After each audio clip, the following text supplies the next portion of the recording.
Les Bissau-Guinéens sont appelés aux urnes le 23 novembre 2025 pour élire à la fois leur président et les députés de la nouvelle Assemblée nationale populaire. Le groupe Africa 24 vous fait vivre au quotidien les enjeux et chaque étape de ces élections à travers son journal de campagne.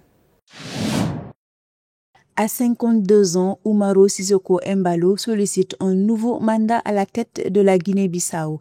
Né à Bissau en 1972, ce général de brigade de réserve, devenu président en 2020, revendique un parcours mêlant rigueur militaire et solide formation universitaire.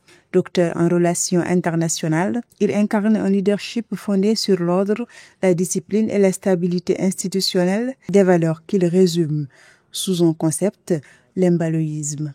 Bilan du premier mandat du président bissau-guinéen Umaro Sissoko Embalo, c'est une relative stabilité politique dans un pays habitué à des coups d'État, lesquels coups d'État ont déteint très négativement sur l'économie de ce pays qui se trouve être l'un des pays les plus pauvres de l'Afrique de l'Ouest.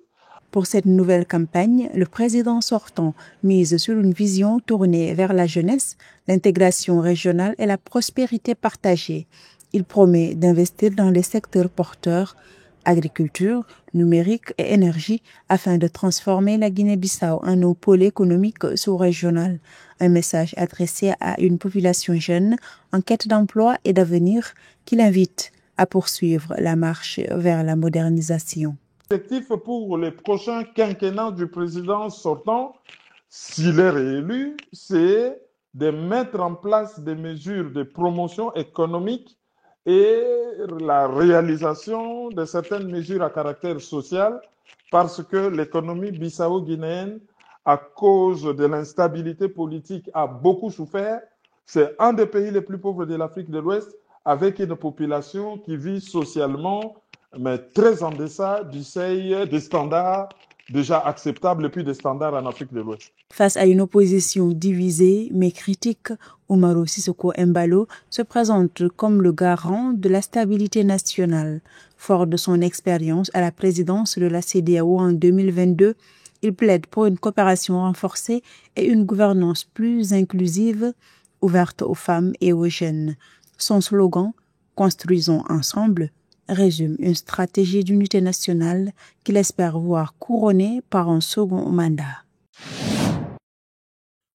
En Guinée-Bissau, l'agriculture repose essentiellement sur la culture de noix de cajou qui représente 95% des exportations. Cette dépendance rend le secteur particulièrement vulnérable aux fluctuations des prix sur le marché international ainsi qu'aux aléas climatiques.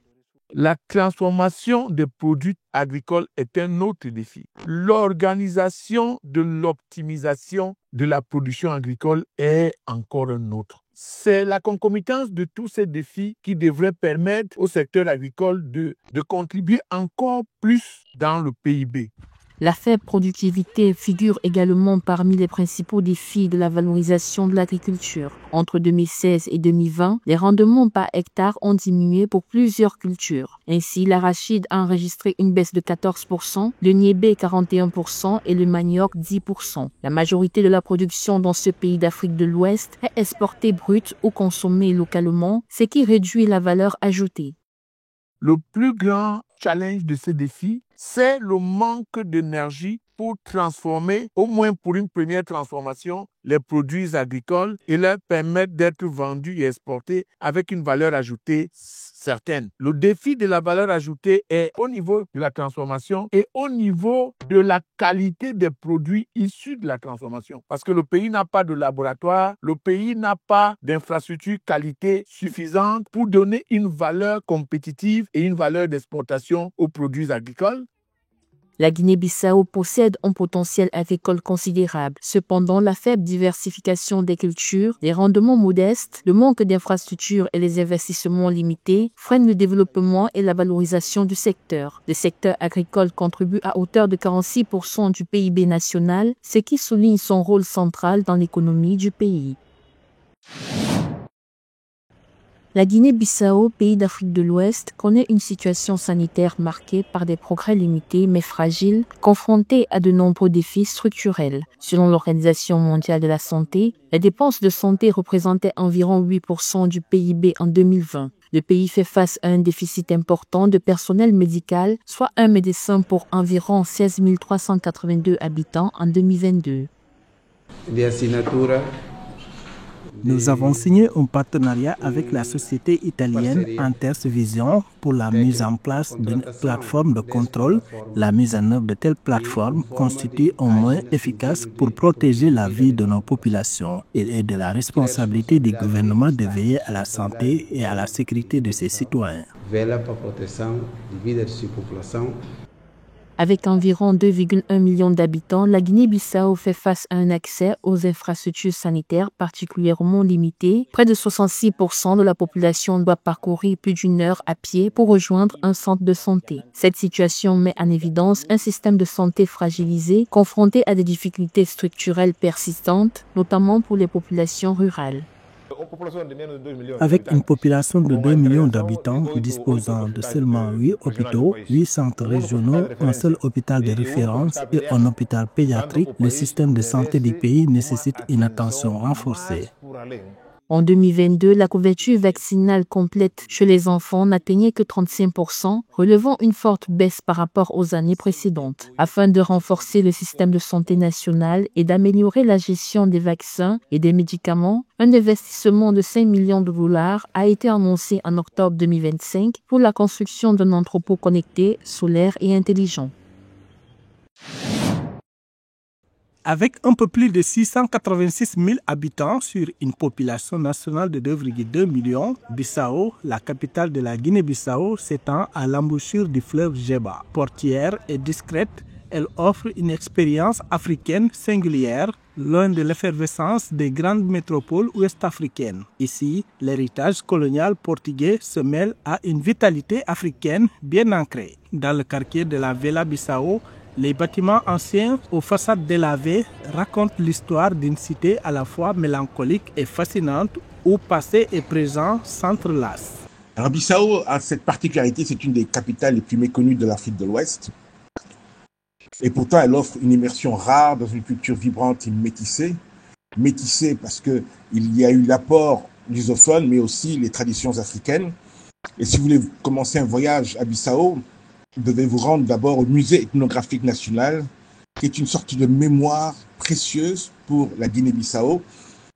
On y trouve des masques cérémoniels textiles qui ont été tissés à la main, des instruments traditionnels, des peuples balantes, Papel, Mondjak et Bijago. Au cœur de cette capitale tranquille, la vie s'organise autour du marché de Bandim, le plus grand du pays. Véritable fourmilière humaine, il réunit toutes les ethnies du pays, Balanta, Peul, Mandinka, Manjak, dans une ambiance colorée où se négocie la noix de cajou, richesse nationale. La musique rythme le quotidien. Le goumbé traditionnel porté par les influences lusophones et créoles résonne dans les rues. Et si le portugais reste la langue officielle, c'est bien le criolla, créole local, qui unit les habitants de Bissau. Vous pouvez aussi vous promener dans le quartier historique de Bissau, Bissau Velho, où vous trouverez des maisons pastel, des balcons en bois qui témoignent d'un passé portugais qui est quand même assez présent. Et puis c'est incontournable, c'est le marché central. Le marché central est tout simplement incontournable.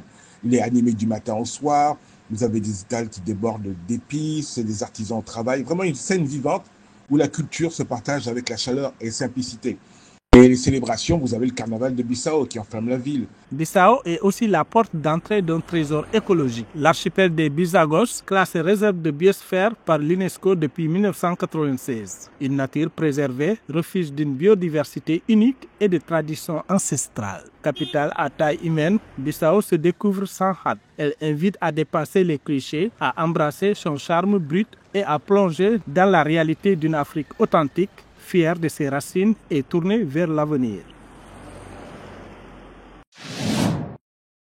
Merci d'avoir suivi ce journal de campagne. Retrouvez cette édition en intégralité sur MyAfrica24, première plateforme de streaming HD d'Afrique, ainsi que sur l'ensemble de nos réseaux de diffusion. Dans quelques instants, une nouvelle édition de l'actualité africaine.